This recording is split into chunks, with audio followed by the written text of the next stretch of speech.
자, 여러분, 이제 지난주 한 주 빼먹었더라고요. 이번 주까지 합쳐서 3주고, 이번 주 빼고 2주가 남았는데, 제가 숫자에 약해가지고, 잘 못 세요.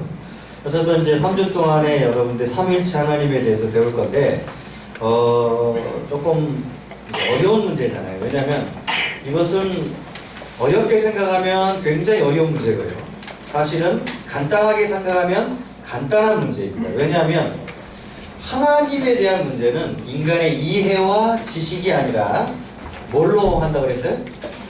믿음으로 수납하는 것이. 아무리 제가요 어떤 막 현학적인 논리를 가지고 여러분 앞에 이야기를 해도 그것을 받을 사람들은 받는 것이고 받지 못할 사람들은 못 받는 것이. 그래서 기독교 초기 역사부터 이 삼위일체는 쉿볼렛이었습니다. 쉿볼렛. 즉 하나님을 믿는 백성이냐 아니냐를 구분하는 그 기준점, 쉿볼렛. 그래서 우리는 많은 수많은 종교들이 있는데 그 유일한 종교 중에 하나님 자신, 자기가 믿는 하나님에 대한 이론적 체계가 신비로 되어 있는 종교는 기독교밖에 없습니다.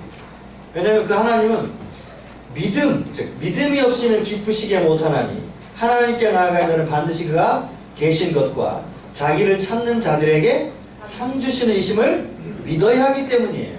따라서 이 믿음이 없이는 하나님을 기쁘시게 할 수 없는데, 왜냐하면 믿음이 하나님의 선물이고 하나님께 나아가는 유일한 통로이기 때문에 하나님께서 우리를 믿음을 통해서 우리가 무엇을 또 어떻게 해야 될지에 대한 문제를 가르쳐 주십니다. 따라서 믿음으로 우리는 하나님이 이 세상을 창조하셨다는 사실을 받아들이는 거고요. 믿음으로 우리는 또 이 하나님의 말씀이 우리들에게 당신을 계시하고 있다는 사실을 수납하는 거예요. 그래서 히브리서는 이 믿음장에 대해서 이야기하지만 사실 가장 핵심적인 요소가 뭐냐면 그 하나님. 여러분들이 하나님을 믿는다는 게 뭐냐? 굉장히 추상적인 단어잖아요. 교회를 다녀왔는데, 물론 이제 여러분들이 나중에 한 2년째 돼서 구원론을 하게 되면 이게 배우게 될 거지만 좀 미리 설명해 드리자면, 사람들이 믿음, 교회에서는 그렇게 믿음이라는 말을 쓰는데 한 번도 믿음이라는 말을 설명해 주지 않아요. 그러니까 도대체 믿음이 뭘까? 라고 고민하는 수많은 사람들이 고민하다가 사실은 문제에 봉착하게 되는 거예요. 믿음이라고 하는 것은요, 우리가 간략하게 여러분들에게 설명해 드리면, 믿음이라는 것은 따라해보세요. 믿음은 수납하는 것이다. 네, 간단해요. 믿음은 받아들이는 것이에요. 어떻게 받아들이냐? 우리의 이성과 합리성의 근거에서 이것이 옳고 그름을 판단해서 받아들이는 것이 아니라, 이 하나님의 말씀을 우리가 받아들일 때 이 하나님의 말씀이 완전하고 확실하다는 그 동의를 통해서 우리가 받아들입니다. 그러니까 여러분들이 보면 저희 아버님이 이제 은퇴하시고 나서 컴퓨터로 막 성경을 치셨어요. 치셨는데 가끔 제가 전주에 가면, 제 전주에 있습니다. 전라도 사람이에요. 전주에 가면 가끔 이런 질문을 저희 아버지가 저한테 하세요. 야, 너 성경이 많이 틀리더라. 저희 아버님도 이북분이시거든요. 그러니까 사실은 전라도에 살긴 하지만 저희 어머니 아버님은 다 황해도 분들이시고, 그래서 피난을 나오셨는데 이렇게 말씀을 하시는 거예요. 야, 성경을 읽으니까 많이 틀리더라. 이 말은 이제 성경을 막 치시면서 이 앞뒤가 안 맞는 얘기들이 좀 등장하는 것처럼 보이잖아요. 그죠? 여러분 어때요? 여러분도 성경을 읽으면서 앞뒤가 안 맞는 얘기처럼 들리는 게 많이 보이잖아요. 그럼 여러분 어떻게 우리가 이것을 판단해야 될까요? 그래서 제가 농담 삼아, 아버지 구원 받으시려면 그냥 믿으셔야 돼요. 그렇게 농담 삼아 이야기하는 적도 있었는데, 우리가 이것들을 사실은 농담이지만 굉장히 심각한 문제예요. 왜냐하면 둘 중에 하나일 거란 말이에요. 뭐냐? 정말 성경이 잘못됐든지 우리가 그것을 잘못됐다고 인식하고 있든지. 그 섭외 방식은 존재할까요? 안 할까요? 존재하지 않아요, 사실은. 첫 번째로 성경에 문제가 있다라고 믿는 거죠. 또는 어때요? 두 번째로 누가 문제가 있어요? 나한테 문제가 있기 때문에 이 성경이 문제가 있는 것처럼 보인다, 이렇게 돼요. 한 번은 이거 이야기한 것 같은데, 어떤 한 미국에서 어떤 한 전도사가, 자유주의 신학에 푹 빠져있는 전도사가 설교를, 왜냐하면 자기가 그 믿는 이 자유주의 신학, 즉 하나님의 말씀은 오류투성이다. 그리고 이건 사실이 아니더라고 굳게 믿던 한 전도사가 설교를 막 했어요. 주일학교에서. 오늘 어떻게 설교했냐면 하나님께서 애굽 땅에서 이스라엘 백성을 인도해냈는데 사실은 홍해를 건넌 게 아니라 이 무릎팍밖에 안 되는 그 옆에는 갈대숲을 걷는 거다. 어떻게 홍해가 갈라지고 말이야 어떻게 그것을 건널 수 있느냐 그랬더니 한 소년이 그걸 듣고 소년이 막 우는 거예요. 막 우는 거예요. 흐느껴서 우는 거예요. 막 얼굴에는 광채가 나면서 막 너무 이제 우리가 은혜 받을 때 느끼는 그런 거 있잖아요. 막 우는 거예요.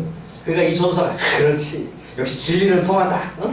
역시 진리는 살아있다고 하고 이제 설교가 다 끝난 다음에 그 소년에게 물었어요. 소년 얘야 너 이렇게 왜 울었니? 그랬더니 이 소년이 뭐라고 대답해요? 예 하나님의 능력이 얼마나 크신지요. 무릎팍밖에 안 되는 그 갈대숲에 수천 명을 수장해버렸으니까 얼마나 지금 뭘 보고 있냐 우리가 사실은 이게 우스꽝스러운 얘기긴 하지만은 과연 우리는 뭘 보고 있을까요? 똑같은 얘기를 지금 하고 있잖아요. 근데 전혀 다른 반응이 보인 거예요. 말하는 이 자유주의 학자 신학 전도사는 그렇기 때문에 하나님의 말씀이 잘못됐다고 설명하는 거예요. 그런데 그걸 듣는 학생은 그럼에도 불구하고 하나님이 그곳에다 수장을 했으니까 얼마나 대단해요. 문제는 물론 하나님께서 홍해를 가르치고 그 백성들이 그 마른 땅이 되어서 지나간 걸 우리가 확실히 믿어요. 그러나 설령 어떤 사람들이 그것들에 대해서 이의를 제기하고 문제를 제기한다 할지라도 하나님의 역사가 불합리하거나 불확실하게 바뀌는 것은 아니라는 거예요. 문제는 우리가 불완전하기 때문에 하나님을 그렇게 잘못 인식하고 있는 거예요. 하루는 어거스틴이 이야기를 계속 재탕해서 좀 죄송합니다. 어거스틴이 하루는 카로타고 해변을 걷고 있었어요. 3일째 때문에 굉장히 골머리를 앓고 있었어요. 3일째를 쓰긴 쓰고 있는데 사실 자기가 쓰고 있으면서도 이해가 안 되잖아요. 이해가 될 수 없는 거니까. 그러니까 성경을 막 주워가면서 쓰고 있긴 하는데 머리가 너무 아파서 이 카르타고 해변을 쭉 걷고 있는데 저기에 어떤 소년이 막 뭘 하고 있는 거예요. 그래서 가보니까 뭐라고 있냐면 큰 조가비 이제 지중해 바다니까 큰 조가비가 있어가지고 조가비로 물을 떠다가 자기 앞에 구멍을 이렇게 파놓고 거기다 계속 담는 거예요. 쭉 담는 거예요. 그러니까 어거스틴 보니까 좀 어이없는 행동을 하잖아요. 그래서 물어본 거예요. 이 소년아 도대체 뭘 하고 있냐 그랬더니 예 제가요 이 지중해 바다를 전부 여기다 담아보겠습니다. 담으려고 노력하고 있는 거예요. 열심히 땀을 뻘뻘 흘리고 여러분 담고 있어요. 그때 어거스틴이 깨달았죠. 아 지금 이 소년이 누구다? 나다. 그 알지 못하고 이해할 수 없는 하나님을 이해한다고 발버둥 치고 있으니까 안 되는 거예요. 이해가 아니라 사실은 믿음으로 수납하는 것인데 그 말씀이 그렇다는 사실을 우리가 받아들이는 거예요.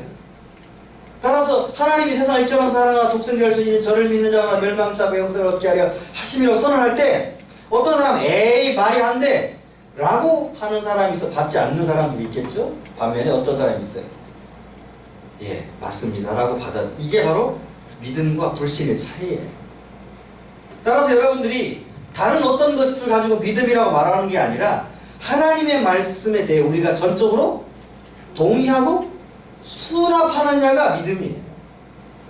따라서 하나님은 우리의 인간의 이성에 근거해서 하나님을 설명하고 알 수 있는 게 아니라 그 계시, 즉 하나님의 말씀이 우리에게 하나님은 이렇다고 말할 때 우리는 그것을 받아들이고 있는 거예요. 지금 여러분들의 모든 하나님에 대한 신앙은 그거 외에는 다른 것이 돼서는 안 되는 거예요.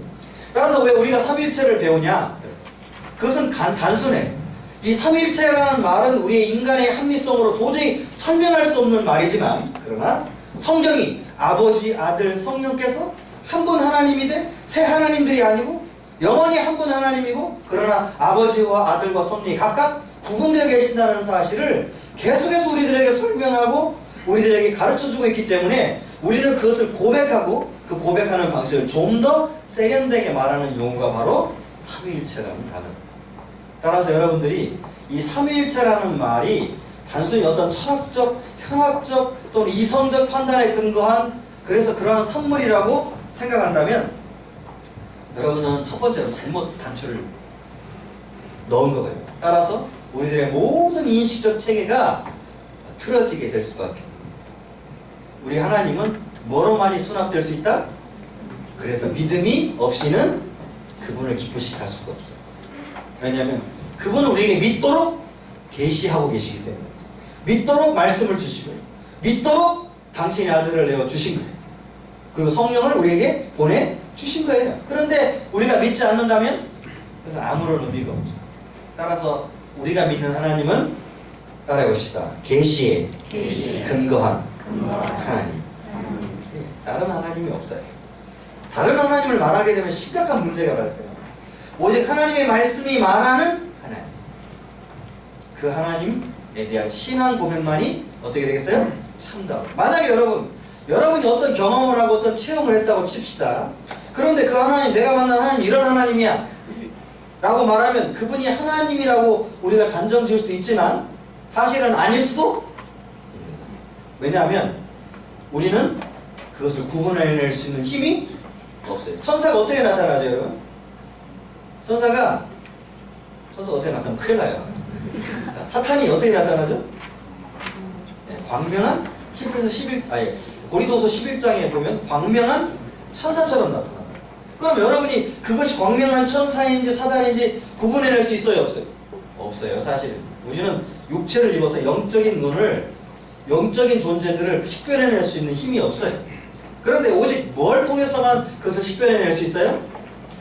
뭘 통해서만? 말씀. 그 말씀이 그렇게 말한 것이냐? 아니에요. 그래서 한 번 루터가 이렇게 질문을 받았어요. 마틴 루터 아시죠? 종교학자 마틴 루터. 만약에 당신 앞에 예수 그리스도가 나타나면 뭐라고 말할 거냐? 뭐라고 말했겠어요, 이 루터가? 혹시 아시는 분이 계신지 모르겠는데, 사탄아 물러가라, 이렇게 말한다고. 왜 그렇습니까? 지금 내 앞에 나타나는 예수 그리스도는 진정한 예수 그리스도가 아니기 때문에 우리는 오직 그 말씀을 통해서 수납하는 믿음에 의해서 수납된 그리스도를 믿는 것이지 우리가 경험하고 체험된 어떤 것들을 믿는 것이 아니기 때문에 그래요. 그래서 우리가 매일 날마다 뭘 읽어요? 잘 안 읽으시는가 본데.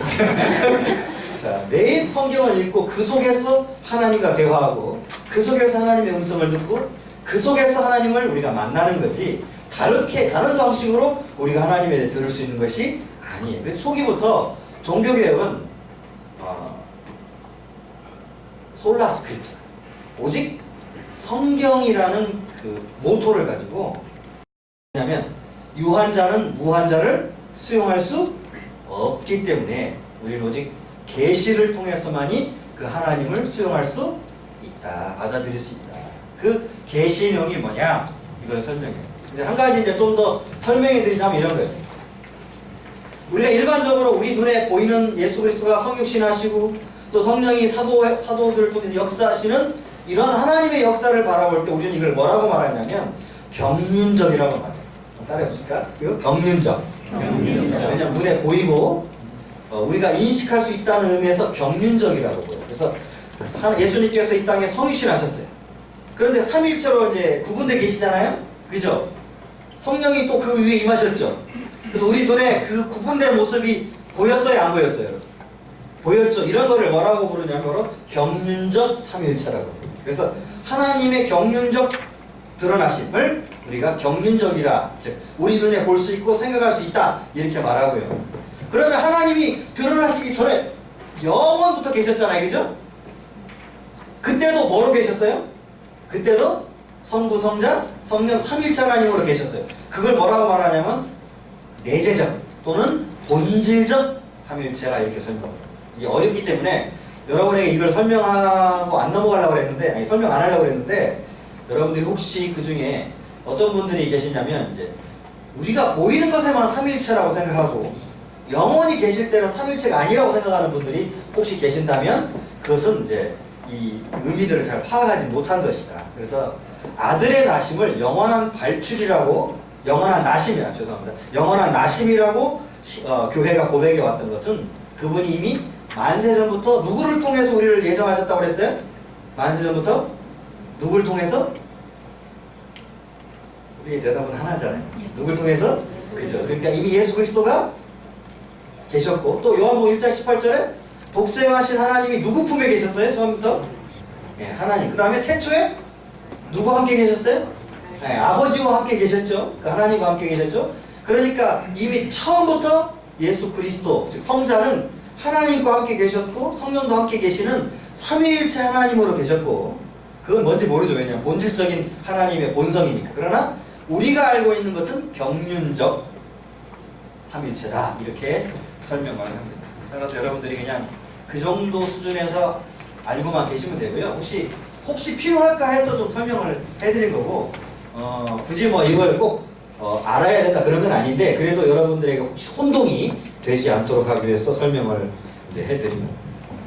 그래서 우리가 이제 삼일체 하나님에 대한 이야기들을 이제 계속해서 여러분 하게 될 때 이제 여러분 페이지를 어디에 놓으셔야 되냐면 이제 그 67페이지가 바로 이제 그 내재적 경륜적이라는 걸 설명했고 제일 밑에서 그 다음에 넘어가셔서 이제 필리오케라는 말이 나오는데 이거는 여러분들이 이제 그냥 읽어보시면 됩니다. 이게 이제 동방교회와 서방교회가 분리돼가지고 막 싸우게 된 원인이 이 필리오케라는 단어가 381년도에 결정됐던 니키아 콘스탄티노플 신조에다가 서방교회가 덧붙여 놓은 거예요. 그래서 동방교회와 헬라어에 있던 동방교회와 서방교회가 싸우게 된 원인이 필리오케인데 그러면 성령의 나심이 어떻게 되시냐라고 이야기가 발출하심이 그래서 아버지와 아들로부터도 원래는 아버지로부터만 나와 있었는데 그 서방교회가 라틴 교회가 아들로부터도 라고 붙여놨어요. 거기다. 그래서 그게 그 단어의 원래 라틴어 뜻이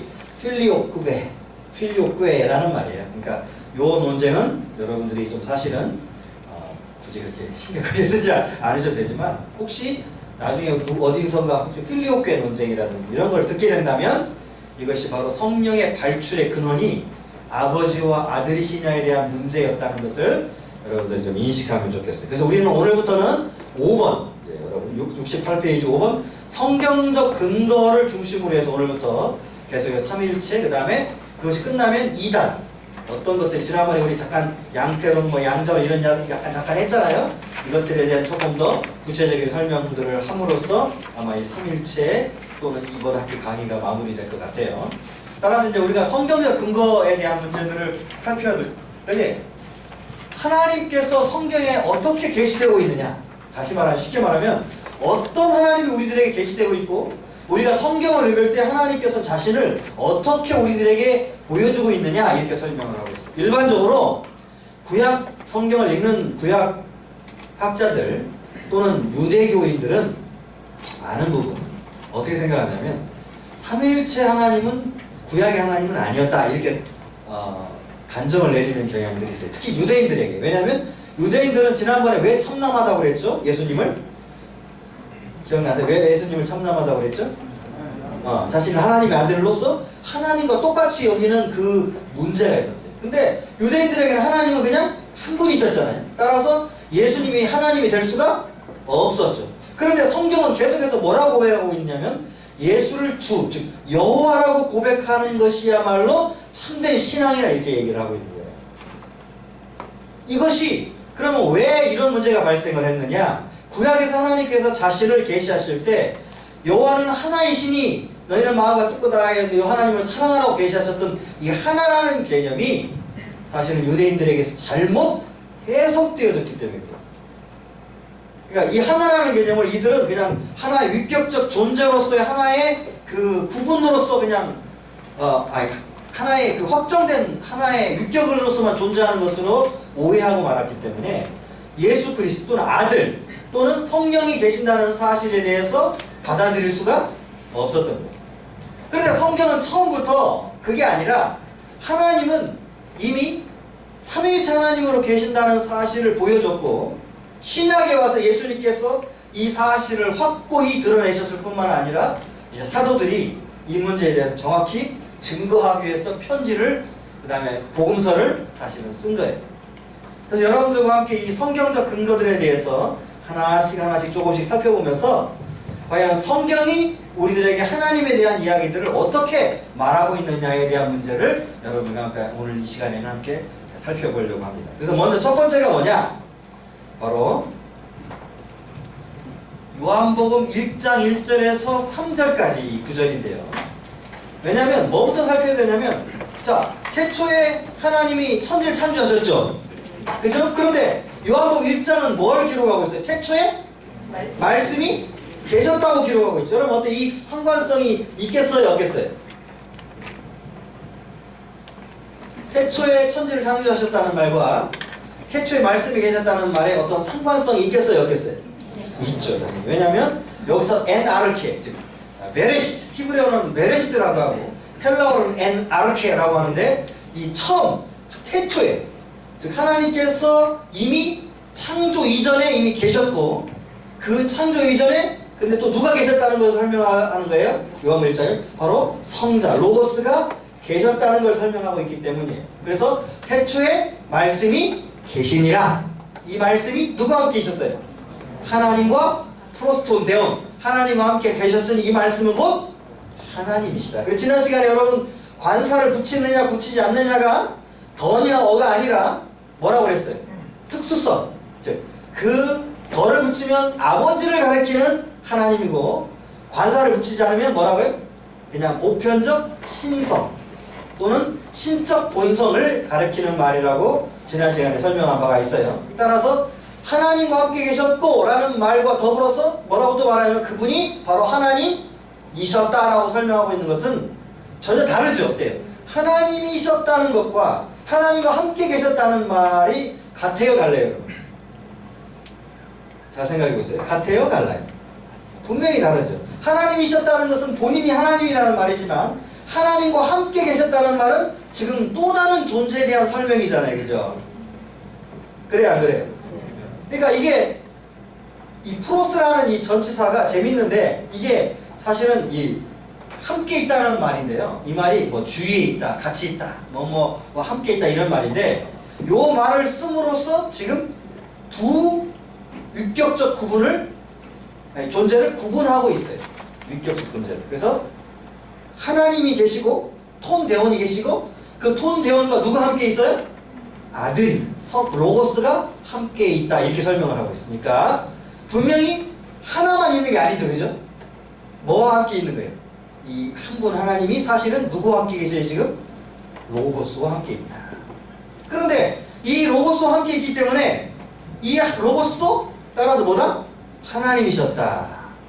이런 하나님에 대한 그래서 형용사로서 신적이라는 말이 아니라 그분 자신이 뭐다? 하나님이시다. 동등한 신성, 동일한 신성을 가지고 계시는 분이다. 이렇게 설명을 하고 있는 거예요. 따라서 창세기 1장 1절과 요한복음 1장 1절의 이 설명 사이에서 우리는 중요한 하나의 근거를 찾는데 하나님이 태초에 말씀으로 세상을 창조하셨다는 말이 어떤 의미냐? 그죠? 여러분, 태초에 하나님이 뭘로 창조하셨죠? 말씀으로. 그럼 이 말씀으로 창조하셨다는 말이 어떤 말이냐를 요한복음 1장 1절부터 3절까지가 설명해 주고 있는. 따라서 우리가 3절을 이제 펴보면 이렇게 됐어요. 3절을 펴보면 뭐라고 설명하고 있죠, 여러분? 만물이 그로 말미암아 지은 바 되었으니 그가 없이는 하나도 된 것이 없다. 이 말을 너무 어렵게 꼬아놨는데 간단한 말이에요. 그를 통해서만이 세상이 만들어져. 그가 여기서 누굴까요, 여러분? 그를 통해서. 로고스, 예수님, 성자이신 로고스를 통해서 바로 이 세상의 만물이 만들어졌다. 그러니까 태초에 하나님이 천지를 창조하셨다는 말이 다시 3절에서 어떻게 설명되고 있어요? 이 창조의 사건이 누구를 통해서 창조되고 있다? 아들을 통해서, 즉 성자를 통해서 하나님이 세상을 창조하셨다는 말이라는 사실을 설명했어요. 그러니까 이미 태초에 하나님이 계실 때 그냥 유대인들이 말하는 그런 하나의 위격으로 계신 게 아니라 이미 다른 위격들과 함께 계셨다는 사실을 설명했어요. 여러분 이미 이거는 저에게 설명을 들은 바예요. 마치 처음 들은 것처럼 그거를 갸우뚱 하시지만 제가 여러분에게 충분히 이거 구약할 때 설명을 해드렸어요. 구약 복음할 때. 자, 그러니까 어때요? 태초에 하나님이 천지를 창조하셨다는 대전제 속에는 사실은 뭐가 있는 거예요? 하나님이 말씀으로 세상을 창조하셨어요. 바로 그 다음 절에 뭐라고 했어요? 창세기에 누가 운행하고 계셨어요? 수면 위에? 하나님의 신이 수면 위에 운행하고 계셨어요. 그러니까 여러분들이 창세기 1장 1절을 읽을 때 어때요? 뭘 봐야 돼요? 창세기 1장에 태초에 하나님이 천지를 창조하셨어요. 하나님 창조하셨구나. 보통 일반적으로 그렇게 넘어가거든요. 근데 어거스틴이라고 하는 이 교부는 이렇게 얘기했어요. 내가 창세기 첫머리에서 3일을 발견하고 너무 기뻤다. 왜냐하면 어거스틴도 그 전에 한 20년 전에는 창세기 구약에서 3일째 발견하는 게 되게 어렵다고 그랬거든요. 그런데 이 어거스틴이 다시 성경을 읽으니까 바로 창세기 첫머리에 누가 나타나요? 삼위일체 하나님이 등장하더라 이 말이에요. 그래서 그 하나님이 창조주로서, 그러니까 말씀을 통해 누가 역사하신 거예요? 또 창조하실 때 수면에 운행하시던 성령이 역사하신. 그러면 그 창조의 주체자는 누구셨어요? 원래 처음부터 아버지. 분명히 아들을 통해 성령의 역사로 말미암아 만드셨는데, 그죠? 그 두 위격만 나오고 있는 게 아니라 원래 처음에 역사하던, 원래 그것을 계획하시고 그것들에 대해서 작정하셨던 분은 누구예요? 바로 성부시죠. 그 하나님께서 창조하셨다.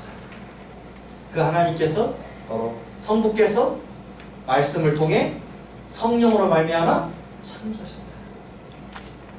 그러니까 이 창조의 얘기가 절대 그냥 단순하게 유대인들이 말하는 것처럼 하나의 위격 되시는 그 한 분 하나님이 창조하신 게 아니라 삼위일체 하나님의 공동사역이다. 이렇게 신학자들은 설명합니다. 삼위일체 하나님의 공동사역. 그러니까 하나님께서 그의 말씀을 또 따라합시다. 말씀을 통해 성령으로 말미암아 세상을 창조하셨다. 그게 창세기 1장 2절의 원래 해석은 그냥 하나님이 태초에 천지를 창조하셨다 이지만, 성경 전체가 말하는 해석은 뭐냐면 하나님 아버지께서 그의 말씀인 아들을 통해 성령 안에서 세상을 창조하셨다 그 말이에요. 사실 이렇게 해석해야 옳다고 예수님 자신이 사실은 가르쳤고, 그리고 예수님께서 가르친 그 가르침을 사도 요한이 받아서 지금 요한복음 1장 1절에서 3절까지를 설명하고 있는 거예요. 왜냐하면 예수님 자신이 뭐라고 설명했어요? 지속적으로 나와 아버지는 하나다. 아버지가 내 안에, 내가 아버지야. 나를 보는 자가 누구를 보는 거예요? 아버지를 보는 것이. 그러나 내가 아버지께 기도하고 아버지께 내 기도를 들으시고, 그죠? 아버지와 분명히 나는, 우리는 하나인 거지 내가 하나인 건 아니에요. 그래서 항상 우리가 하나다 이렇게 설명을 했는데, 우리라는 말은 단수의 복수예요. 복수죠. 그래서 아버지와 아들이 사실은 위격적 복수로서 존재하고 계셨어요. 이렇게 위격적 복수를 얘기하면 여러분들이 드는 위험성이 하나 있죠. 하나님이 두 분 아니에요? 이렇게 말해요. 하나님은 두 분은? 아니, 한 분이지. 이게 신비해요. 이거를 설명할 길이 없어요. 그러나 성경은 하나님은 몇 분이라고 계속적으로 반복적으로 이야기하고 있어요? 한 분. 그래서 요한복음 17장 3절에 유일하신 참 하나님과, 하나님은 그 다음에 에베소서에도 4장에도 하나님은 한 분이시고, 그 하나님 한 분 하나님이 세 위격들로 존재하고 계신다는 사실. 그래서 이 사실이 유대인들에게는, 또 여러분들에게는 받아들여지기 어렵죠. 그죠? 어때요? 받아들여지세요?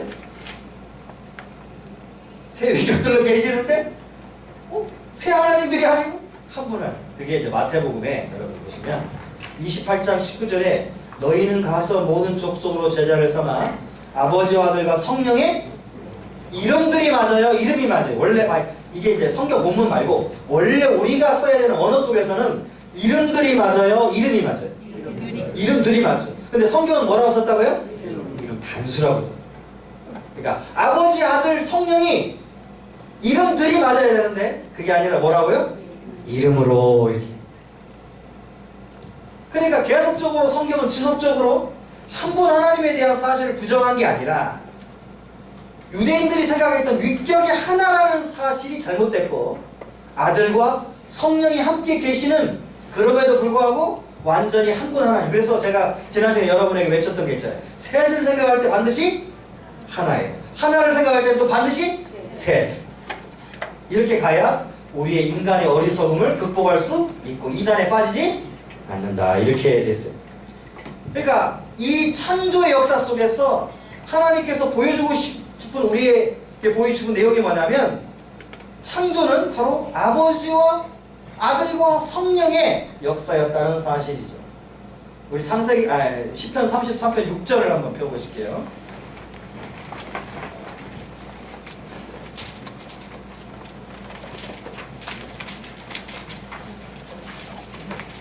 시편 33편 6절, 여러분 이제 70페이지를 하고 있습니다. 자, 시작.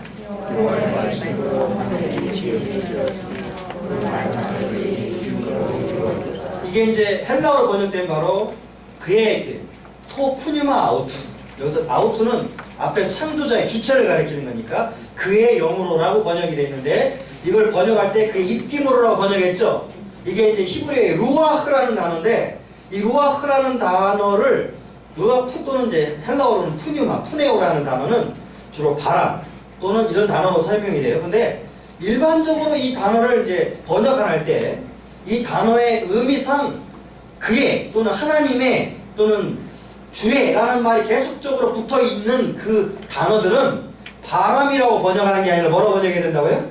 성령. 그 다음에 토푸뉴마 하기온, 즉 하기온이라는 걸 또 붙여요. 토푸뉴마 토하기온, 헬라어에서는. 그러면 이건 바람이 아니라 뭐라고요? 성령. 또는 그의 영이라고 하면, 하나님의 영이라고 하거나 주의 영이라고 하면 이것은 바람이 아니라 뭐라고요?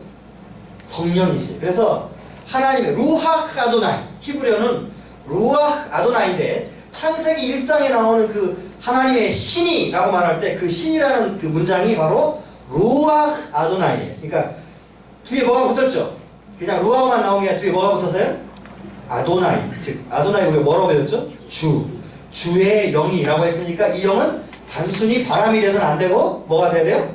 성령이 돼요. 따라서 시편 33편 6절도 단순히 바람이라고 번역하면 안 돼요. 그 입김이라고 번역하면 안 되고 뭐예요? 성령이라고 번역해야 돼요. 이게 우리가 초기 번역할 때 이걸 주의를 기울이지 않고 번역해서 이렇게 돼요. 따라 뒤에 이제 한정사를 붙이면 바로 그게 관사가 붙든 안 붙든 그것은 특수용법이 됩니다. 헬라어에서. 그래서 여러분 혹시 주기도문 아시죠? 주기도문에 이렇게 돼 있어요. 하늘에 계신 우리 아버지. 그러면 거기에 여러분 생각할 때 그 아버지는 일반적인 아버지의 특수한 아버지예요. 하늘에 계신 아버지죠. 그죠? 그러니까 특수하다니까 뭐가 붙었어야 될 것 같아요? 관사가 붙었어야 되지만 관사가 사실은 없어요. 그래서 이렇게 바텔 헤몬 호엔 토이스라고 있어요. 하늘에 계신 우리 아버지라고 관사 없이 붙였어요. 왜? 그러냐면 이 하늘에 계신 우리라고 하는 두 개의 한정사가 바로 그 아버지를 설명하고 있기 때문에 관사를 붙일 필요가 헬라에는 없습니다. 헬라 시간 같죠, 느낌이.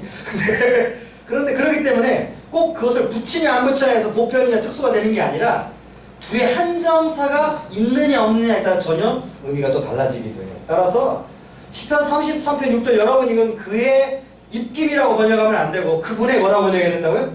영이, 성령이 이렇게. 따라서 그분의 성령을 통해서 그분의 말씀을 통해서 창조하셨다. 그런데 이 말씀을 통해 창조하셨다는 얘기는 이것만 하신 게 아니에요. 히브리서 1장에도 하셨고요. 여러분 보시면 나오죠? 1장 3절, 그 다음에 히브리서 11장 3절. 믿음으로 하나님의 말씀으로 세상이 창조되는 것을 우리가 받아들였다. 뭘로 받아들였다고요? 믿음으로. 여기 믿음으로라고 돼 있죠? 히브리서 11장 3절을 한번 펴보세요.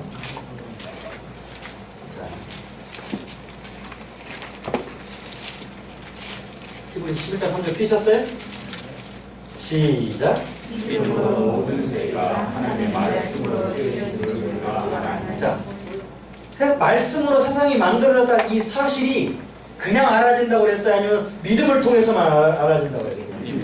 여러분 이것이 이 기독교 신앙의 핵심이에요. 우리가 알고 있는, 우리가 믿고 있는 하나님은 말씀에 대한 그 동의를 통해서 나오는 거예요. 따라서 우리가 하나님의 말씀이 무엇으로 세상을 창조하셨다고요? 하나님이 그의 말씀, 즉 로고스를 통해서 창조하셨다. 그리고 히브리서 1장 3절은 그의 능력의 말씀으로 만물을 붙드셨다 이렇게 설명을 한 거죠. 자, 베드로후서 3장 5절에는 뭐라고 되어 있을까요? 한번 펴서 읽어보겠어요. 베드로후서 3장 5절. 베드로후서 3장 5절. 찾았어요? 시작.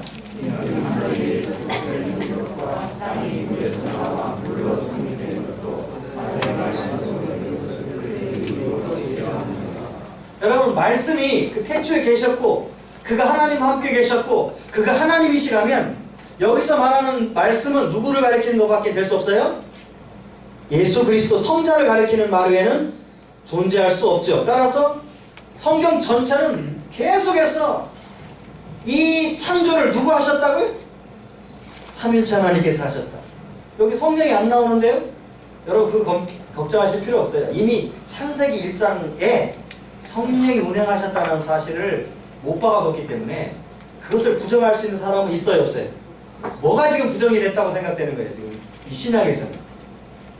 여러분 신약이 왜 자꾸 말씀으로 창조됐다는 것에 강조점을 두고 있을까요?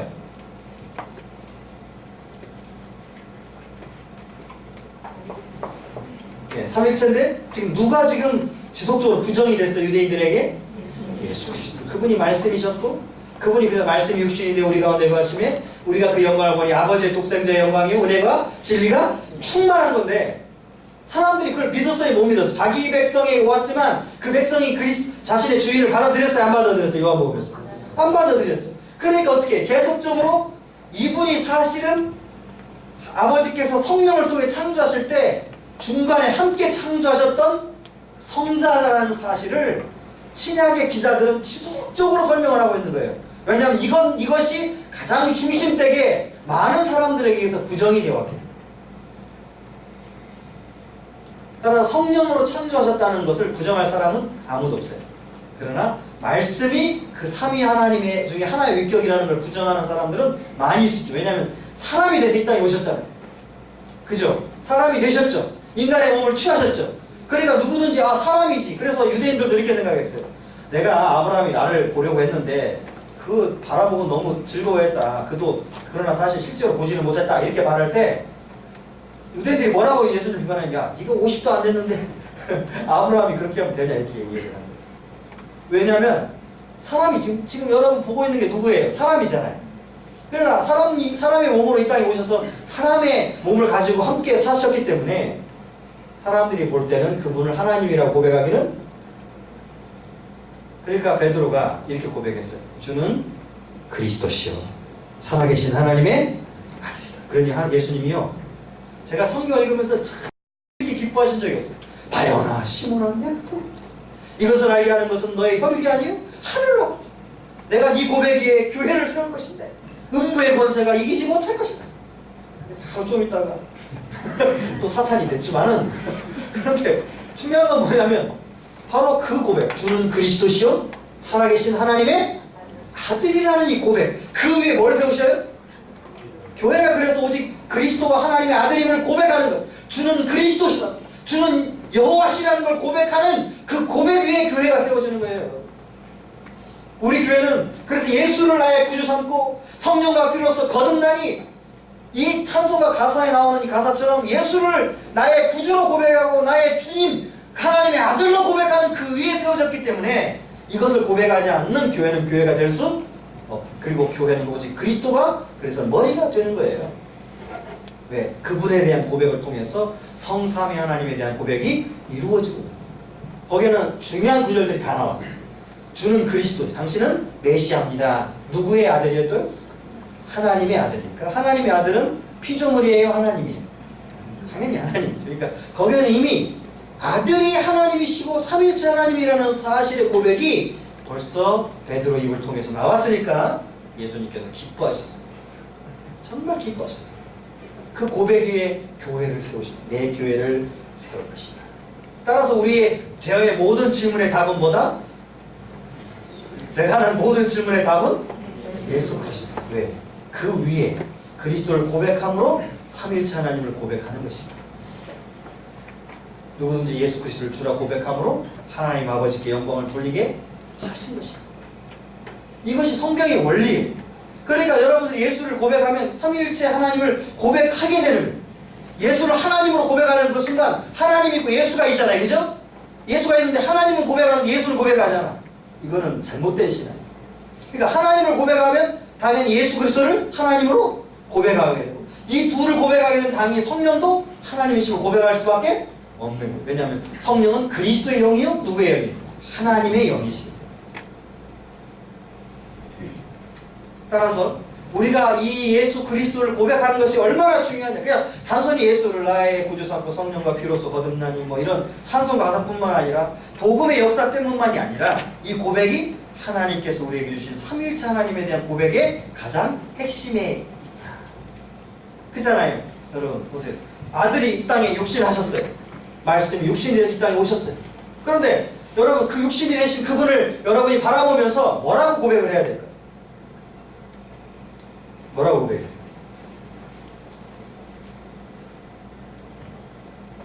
아 그냥 뭐 훌륭한 분 오셨네 이렇게 고백을 해야 됩니까? 아 이분 참 영웅적인 분이시네 이렇게 고백을 해야 될까요? 아니면 당신은 하나님이십니다. 당신은 하나님의 아들이십니다라고 고백을 해야 될까요? 그러면 이미 유대인들이 갖고 있는 신앙의 고백은 완전히 무너지게 되죠. 따라서 예수를 우리의 구주 하나님으로 고백하는 것이 바로 삼위일체 하나님 고백의 첫 걸음. 그러면 누가 이 고백을 하게 만드셔요? 성경의 권리사 성령. 그래서 오직 믿음의 라인이 여기에만 있는 경험이나 체험이나 우리의 확신이 아니라 성령으로 말미암아 예수를 주라 고백하는 것에 우리의 믿음이 있는 이유가 바로 이것을 해야 누구의 뜻이 이루어지는 거예요? 하나님의 뜻이 이루어지는, 하늘에서 이룬 것 같이 땅에서도 이루어지는 게 바로 예수를 나의 주로 고백할 때 성령이 그 영혼에서 그들의 영혼을 살피시고 그들의 영혼을 하여금 주님을 고백하도록 하신 것입니다. 따라서 성자와 성령을 동시에 어떻게 하게 돼요? 고백하게 돼요. 그죠? 여러분 예수를 고백하게 되면 누구를 같이 고백하게 되는 거예요? 성자와 성령을 같이 고백하게 되고 성자와 성령을 같이 고백한다는 말은 당연히 누굴 또 고백한다는 얘기예요? 성부를 고백한다는 얘기니까 거기에 성부와 성자와 성령이 함께 있어요. 그러니까 이 삼위일체 하나님을 고백하는 가장 첫 번째 마스터키로 주신 게 뭐라고요? 예수를 나의 하나님, 나의 주로. 그래서 도마가 나의 주, 나의 하나님. 누구든지 예수를 만나고 누구든지 성령의 역사 가운데 있는 사람들은 뭐라고 고백해요? 나의 주, 나의 하나님이라고 고백할 수밖에. 그것이 믿음의 증표요, 믿음의 확실성. 따라서 그것을 가진 사람들은 지금 누구 안에 있는 사람들이에요? 성령 안에 있는 사람. 성령으로 인침받은 사람. 하나님인 것이. 예수를 나의 구주 삼고 성령과 피로써 거듭나니 이 세상에서 내 영혼이 하늘의 영광 누리도다. 이것이 우리의 고백이에요. 고백. 근데 이 하나님에 대한 바른 고백 없이 어떻게 우리가 바른 신앙을 유지할 수 있겠어요? 그러니까 예수만 믿는 종교가 아니에요. 우리 기독교는 성령만 역사하는 종교가 아니에요. 성령이 역사하실 때 반드시 누가 함께 역사하셔요? 아버지와 아들이 함께 계시는 거예요. 그래서 성령을 통해서 우리에게 함께 계시는, 예수님께서 이렇게 말씀하셨죠. 너희는 가서 모든 족속으로 제자를 삼아 아버지와 아들과 성령의 이름으로 세례를 주고 내가 너에게 지시한 모든 것을 가르쳐 지켜라. 볼지어다 내가 세상까지 끝까지 너희와 항상. 지금 누가 함께 계셔요? 여러분, 예수님이 함께 계셔요? 성령이 함께 계셔요? 근데 예수님은 왜 자신이 함께 계시겠다고 약속을 하셨죠? 누구를 통해서 함께 계셔요? 성령을 통해서. 그래서 아버지의 역사는 아들과 성자와 함께 역사하신 것이고, 아들의 역사는 이제 그걸 여러분들이 이제 보셔야 되는데, 여러분들이 그리스도의 현현을 그냥 이야기할 때 여러분들이 성경을 잘못 보면 어떻게 생각? 예수님 세례 받았네? 성령 임했고 아버지가 말씀하셨네? 이렇게 되잖아요? 그런데 이 편지가, 마태복음이라는 편지가 유대인들에게 전달된 편지일 때 여러분 잘 보세요. 이런 표현들이 가능하겠어요? 가능하지 않겠어요? 아들이, 성자가 지금 세례를 받고 세례 요한에 올라왔어요? 그런데 누가 임했어요 지금? 성령이 비둘기처럼 임했죠? 근데 누가 말씀하셨어요? 지금 이게 가능해? 그러면서 말씀하신, 그냥 말씀만 하신 게 아니라 이는 내 사랑하는 아들이요 내 기뻐하는 자라. 이게 여러분 유대인들에게 가능하겠어요? 안 하겠어요? 불가능한 거예요. 유대인들은 이렇게 말하면 참남하다고 얘기를 하겠죠. 그런데 마태는 유대인 기독교를 믿는 유대인 공동체에게 편지하면서 이렇게 합니다. 바로 첫 3장부터 자 봐라 예수님께서 세례받고 올라오실 때 삼위일체 하나님께서 함께 계셨다. 이걸 일반적으로 예수 그리스도의 임직식이라고 하는데 임직식 때 바로 아버지와 우리는 그냥 2명 이상의 증인 이렇게 막 생각을 하잖아요. 그게 아니라 사실 이 임직식의 핵심은 뭐냐면 이 구원이 바로 삼위일체 하나님으로부터 출발했다는 사실. 따라서 우리가 그의 아들을 그의 사랑하는 사도 기뻐하는 자를 믿어야 한다는 사실로부터 출발합니다. 이 사건은요 그냥 단순한 사건이 아닙니다. 이 사건은 바로 성령이 비둘기처럼 임하고 아버지가 하늘로부터 임한 사건은 바로 이 우리에게 주신 구원이 그냥 한 인간 예수라고 하는 사람에 의해서 조작되거나 날조되었다라고 말하는 그런 차원을 넘어서서 그렇지 않다는 걸 증명하는 걸 넘어서서 이것은 바로 삼위일체 하나님께서 이 구원을 이루셨다는 사실을 우리에게 설명해 주고 있습니다. 그렇기 때문에 아버지가 또 한 번 나옵니다. 이 사건이 어디서 나오냐면 변화사 사건 아시죠 여러분? 변화사? 제자들이 3명의 제자들이 함께 가서 베드로가 거기서 희롱희롱 해가지고 헛소리 하잖아요. 내가 여기를 머무르는 게 좋사오니 하나는 주를 위해 하나는 장막섯을 지켰는데 하나는 주를 위해 하나는 엘리야 하나는 모세를 지켰습니다. 그래서 야 정신 차려 내려가자 라고 하자마자 하늘에 소리가 들려요. 뭐라고 하냐면 이는 내 사랑하는 아들이요 내 기뻐하는 자니 너희가 저의 말을 들으라. 이번에 하나 더 있어요. 너희가 저의 말을 들으라. 뭘 얘기하는 걸까? 바로 이 아들의 역사가 삼위일체 하나님의 역사라는 사실, 그분의 역사라는 사실, 성삼위 하나님의 역사라는 사실을 우리들에게 정확하게 보여주고 있는 것이죠. 따라서 우리 속에 있는 이 성경 말씀을 잘 한번 여러분 분석해 살펴보십시오. 이게 가당치 않는 얘기예요. 유대인들 또 일반적인 사람들에게는 정말 난해한 이야기지만 마태는 정확하게 이것을 고백하라고 얘기하면서 28장에 한 번 더 쐐기를 박죠. 너희는 가서 모든 족속으로 제자를 삼아 아버지와 아들과 성령의 이름으로 세례를 주고. 이게 정말 대단한 구절이죠. 이 앞뒤로 해서. 그래서 저는 마태복음 읽을 때 항상 3장과 28장을 중심으로 읽어야 된다. 이것이 마태가 의도한다. 마태는 예수 그리스도가 하나님의 아들이라는 걸 계속 증명해 나갈 때 전제가 있었어요. 바로 이 두 사건. 바로 그분이 삼위일체 하나님의 두 번째 위격으로서 성자라는 것을 전제하면서 받아야 한다는 사실을 우리들에게 설명하고 있는 것이죠. 따라서 우리는 예수 그리스도에 대한 이야기를 하게 될 때 제가 그 앞에 있는 우리 형상이라는 말 이미 지난번에 설명했으니까 좀 넘어가려고 해요. 많은 것들을 중심으로 좀 해보려고 노력을 하는데 여러분들이 이 고백들을 살펴볼 때 여기에는 굉장히 중요한 고백들이 있다는 사실, 예수에 대한 고백 중에는. 자, 사도 베드로의 고백이 몇 장에 나오죠? 마태복음? 16장입니다. 자, 3장에서 시작했어요. 그 고백이 3장에서 시작했죠? 물론 그 임마누엘이라는 게 물론 나와있지만 본격적으로 등장한 게 3장이에요. 그리고 정확하게 그 고백이 이루어진 게 몇 장이에요? 16장이죠. 그 다음에 마지막이 뭐로 돼 있어요? 바로 28장. 딱 해가지고 이게 하이라이트가 그렇게 돼 있어요. 하이라이트. 딱 양 기둥을 세워놓고 바로 16장 16절을 중심으로 하이라이트에 진행이 됩니다. 마태복음 그런 구조로 되어 있어요. 주는 그리스도시요 살아계신 하나님의 아들이신다는 이 고백이 바로 양쪽 딱 기둥에다가 박아놓고 시작을 합니다. 텐트 칠려면 어때요? 텐트가 안 날려면 어떻게 해야 돼요? 옆에 양쪽이 딱 굳건히 박아놔야죠. 그래야 그 기둥이 안 흔들리는 거예요. 만약 그냥 놔버리면 바람이 훅 지나가면 어떻게 돼요? 흔들려버리죠. 그러니까 이 구조, 이 양쪽 구조라는 게 얼마나 중요한 구조냐면 바로 주는 그리스도시요 살아계신 하나님의 아들이라는 이 고백이 완전하다는 걸 보여주는 구조예요. 여러분 보이죠? 눈에 이제? 여러분도 성경을 그래도 나름 열심히 읽으신 분들이니까 이 3장, 그 다음에 28장, 그 가운데 뭐가 있어요? 16장. 그러니까 텐트를 완벽하게 흔들리지 않는 믿음의 반석을 우리들에게 제공해 주신 거예요. 따라서 우리는 그리스도의 명칭, 그리스도가 도대체 뭐라고 불리느냐에 따라서 그분의 실체에 대한 이야기들을 할 수 있게 되는데, 첫째, 성경은 그분을 뭐라고 부르고 있어요? 계속해서 하나님이라고 부르고 있어요. 하나님의 아들이라, 하나님이라. 그죠? 요한복음 1장 18절, 1장 1절, 28절 그분을 계속해서 하나님이라고, 또 하나님의 아들이라고 부르고 있어요. 이거 다 읽었으니까 이제 안 20장 이것만 한번 읽어보겠습니다. 요한복음 20장 31절. 여러분 그 요한복음 1장 1절과 18절은 그렇게 낯설지 않죠?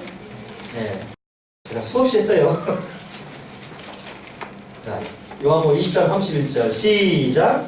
오직 이것을 기록하면 우리로 예수께서 하나님의 진수를 믿게 하여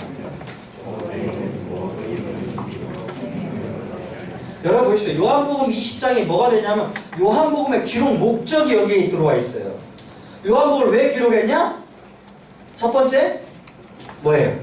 예수가 하나님의 아들인 것과 그 다음에 너희로 그 이름을 믿어 생명을 구원을 얻게 하는 거예요. 이것이 요한복음의 목적이니까 이 목적에 따라서 여러분 읽게 되면 당연히 중요한 구절, 즉 예수가 하나님의 아들이라는 사실, 그분이 하나님이라는 사실에 귀결되어 있는 거예요. 요한일서 5장 13절은 한번 더 찾아봅시다.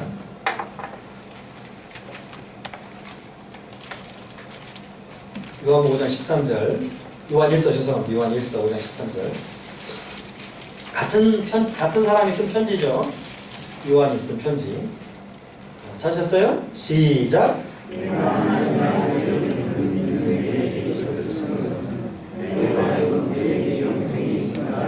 전혀 다르지 않죠? 위에 나온 거하고요. 여러분 왜 요한 서신을 쓰고 있어요? 누구에게 썼어요? 첫 번째로 하나님의 아들을 믿는 자에게 썼어요. 하나님의 아들을 믿는 자. 그리고 똑같이 그 이름으로 믿음으로 말미암아 뭘 얻어요? 생명을 얻는 거죠. 따라서 그 하나님의 아들이라는 사실을 우리가 인정하지 않는 사람은 생명이 없지요. 그래서 아들이 하나님의 아들, 그냥 아들이 아니라 하나님의 영원하신 아들 예수 그리스도를 우리가 믿는 거예요. 두 번째로는 주. 이 문제는 이제 여러분들에게 했으니까 넘어가도록 하고요. 주라는 말은 여호와라는 뜻이라고 그랬죠. 세 번째로는 그리스도. 이건 기름 부음 받았다는 말인데 여호와께서 그 백성에게 보내시기로 약속하신 메시아. 그러니까 또 31절 또 나오죠. 여기서 예수가 그리스도인 것을 믿게 하는 것이다. 그가 그리스도. 다섯 번째는 인자. 인자라는 말은 사람의 아들이라는 뜻인데 이 뜻이 여러분 잘 보시면 알겠지만 인자라는 말이 오늘 다 할 수는 없지만 간략적인 거 다음 주에 인자라는 말을 계속 하겠지만 인자라는 것이 그냥 우리가 사람의 아들이라는 뜻이 아니라 이미 구약 성경에 예언된 신적 존재로서의 의미라는 사실은 이미 여러분들이 상식적으로 알고 계실 거예요. 그러니까 이 복음서에 나오는 인자라는 단어의 거의 99% 이상을 인자라는 말 예수님 스스로에게 쓰셨는데 이 단어가 어떤 용례로 쓰고 있느냐를 좀 살펴보면 인자라는 말이 어떤 말인지를 우리는 알게 될 것인데 인자라는 말이 그냥 단순하게 사람의 아들로 쓰인 게 아니라 바로 하나님 신적 존재라는 말로 쓰였다는 사실을 알게 되는 게 예를 들어서 이런 거예요. 어떻게 인자가 구름 타고 오시겠어요? 어떻게 인자가 안식일의 주인이 될 수 있겠어요? 어떻게 인자가 병 고치는 권세가 있겠어요? 이거는 사람이라는 뜻이 아니라는 걸 더 밝혀주고 있죠? 따라서 인자라는 말은 예수님께서 자신에게 사용한 단어이지만 그러나 신적 존재로서 붙여진 자신 스스로의 명칭이라는 것을 우리는 그래서 이제 다음 시간부터는 또 이제 인자에 대해서 여러분들과 함께 설명을 좀 해 나갈 건데 이게 사실은 여러분들에게 이미 제가 다 구약과 신약의 복음에서 설명을 했기 때문에 조금 어떤 거는 더 좀 첨가되는 것도 있고 그냥 지나가는 것도 있지만 여러분들이 이 구절들은 이미 다 익숙해 있죠, 그죠? 자, 제가 여러분께 설명하는 구절들 이해 못하시는 분은 없죠? 제가 좀 빨리 이게 막 지나가도 따라서 여러분이 삼위일체 하나님을 이해하는데 첫 번째 하나님에 대해서 우리가 말할 필요가 없어요. 왜? 이미 그 하나님이 아버지에 대해서는 유대인들도 인정을 하는 거니까. 그러나 하나님이라는 단어가 바로 예수 그리스도 성자에게 붙여질 때 이것이 가능하냐에 대한 문제를 신약 성경은 어때요? 계속적으로 구약과 더불어 신약은 가능하다는 사실을 보여줬는데 바로 구약에서는 그가 창조주로서 등장하셨다는 거예요. 신약에서는 그가 창조주뿐만 아니라 하나님이요 주요 메시아요 그 그 다음에 인자요 이런 단어들을 통해서 하나님의 아들로서 또는 하나님의 하나님의 그 독생자로서 성자로서 이 땅에 오셨다는 사실을 보여주고 있는데, 우리 빌립보서 2장에 그는 근본 하나님의 본체시나 하나님과 동등됨을 취할 것을 여기지 아니하시고 자기 몸을 비워 종의 형체를 입고 죽기까지 복종하셨다는 사실을 빌립보에서 설명함으로써 이것이 우리가 믿어야 할 바 분명한 신앙이라는 사실을 설명했어요. 따라서 이게 지금 아직 인자는 안 끝났지만 우리가 대충 이 예수 그리스도가 누구라? 하나님의 아들이시고 성자라는 사실을 우리가 고백함으로써 그것이 가장 신약 성경의 핵심이었다는 사실을 인식하게 될 때 우리는 이미 삼일체 하나님에 대한 신앙 고백을 수납하고 있는 것이다. 네. 아시겠죠? 네, 기도하겠습니다. 네. 굉장히 또 우문일 것 같긴 한데, 예. 지금까지 이제 설명하신 삼일체 하나님께서 제1개월로 존재하시는 것은 예. 충분히 이해가 됩니다. 이제 혼란스러운 기도를 할 때 우리가 하나님, 예수님, 주님, 성령님 이런 식으로 사이로 왔다 갔다 하게 되거든요. 그래서 원래 교회의 법칙은 지금 여러분들이 좀 잘못 알고 계시는 게 있어요. 교회 법칙은 아버지께 성령을 통해서 예수 안에서 기도하도록 가르쳤습니다. 그러니까 성경의 원칙은 언제나 삼일체. 예배도 아버지께 성령과 진리 안에서, 기도도 아버지께 예수의 이름으로 성령 안에서. 성령 안에서 무시로 기도하라고 그랬죠. 그러니까 우리가 기도를 할 때 예수님 감사합니다 이렇게 처음에 시작하면 이건 원래 틀린 건 아니지만 원래 교회가 가르친 포뮬레이션이 아니에요. 교회는 언제나 누구에게? 아버지에게. 누구의 이름으로? 예수의 이름으로. 어디 안에서?